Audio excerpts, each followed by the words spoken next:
I dobar dan ljudi, danas ćemo da uradimo jedan eksperiment s jajetom.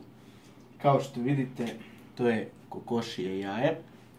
I kladio se s mojim drugarom Lukom. Laži.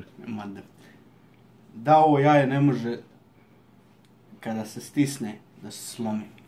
A sad ću vam pokazati i da ne može. Snimaj. Znači šta? Hvatamo za gornji deo jajeta i za donji. Ubacujemo u šake. I stiskamo. Kao što vidite. Stiskamo svom snagom.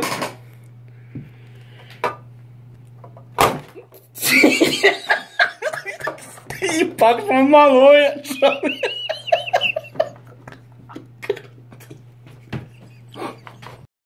I kao što ste vidjeli, jaje je ipak puklo pod mojom snagom, naravno. I za to što sam izgubio opkladu, na meni je da izazovem sljedeće likove, a to su Sebian Game Bill, Muđa i jedan čuveni internet heroj, Leverqueen. Vidimo se, narode, do sljedećeg.